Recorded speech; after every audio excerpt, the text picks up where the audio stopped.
My pleasure to introduce someone who has been serving our community for the last couple of years as our Poet Laureate.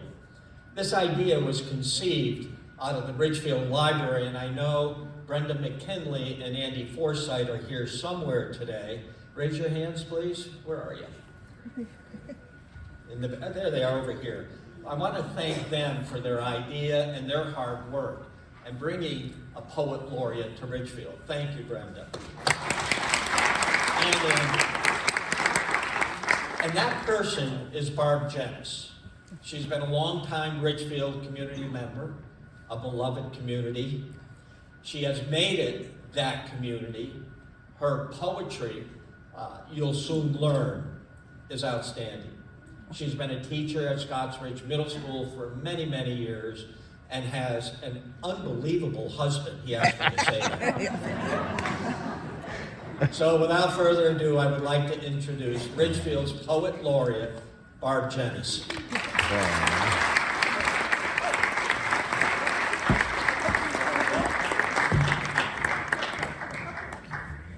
Oh, wouldn't that be the scene, me falling down the stairs. Hello, everybody. Good afternoon. Thank you.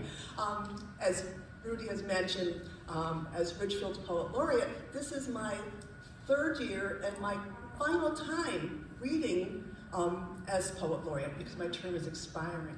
But I have to say, I've participated for the past 3 years in this wonderful event, and I have to say, of all the opportunities I've had, this has been my favorite and the one that has been the greatest honor. So thank you, Mark and Rudy, for the invitation.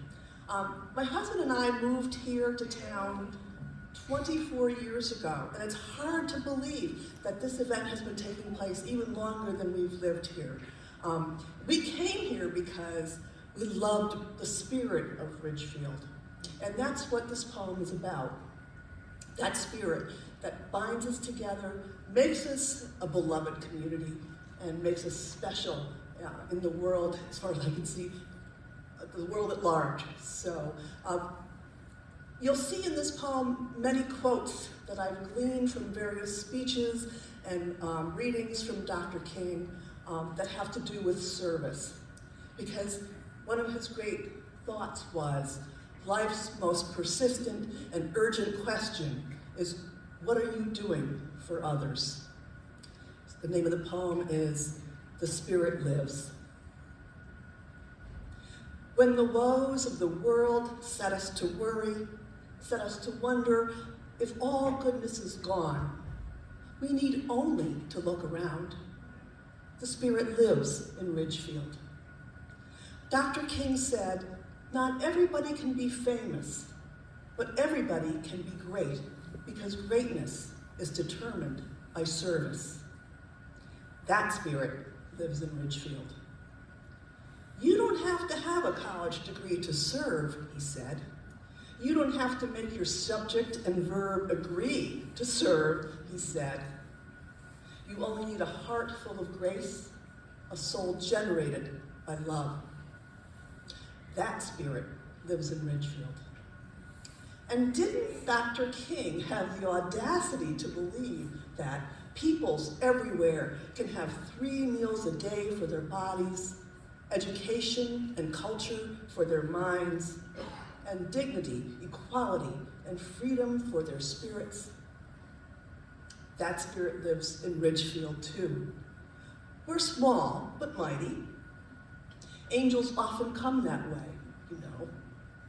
Take 11-year-old Ruby Weiner, who built pop-up pantries all over town. They're shaped like little houses, the kind that invite you in to give what you can and to take what you need. And what about that small but mighty diner that served nearly 6,000 meals to those in need? Hardly a hollow achievement.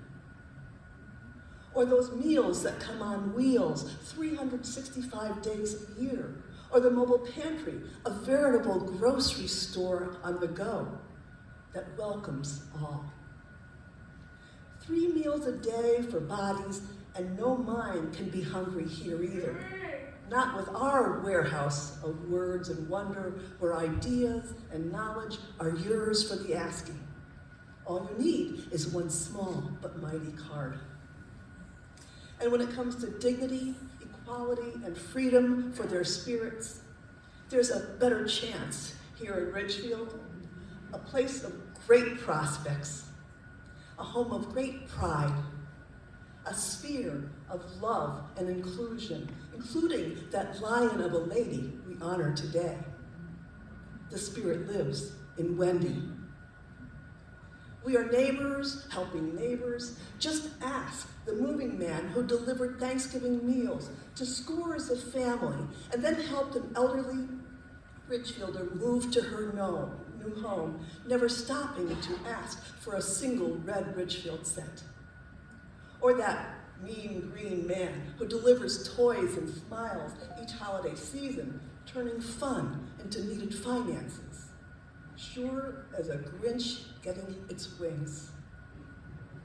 Isn't he proof that the spirit lives in Ridgefield, that the spirit thrives in Ridgefield, that the spirit is Ridgefield? Which is why the spirit lives in me. For I am what I am because of who we all are. And if I cannot do great things, I can do small things in a great way. So be audacious. Make the spirit live in you. You don't have to see the whole staircase, just the first step. All you need is a heart full of grace, a soul generated by love. Thank you.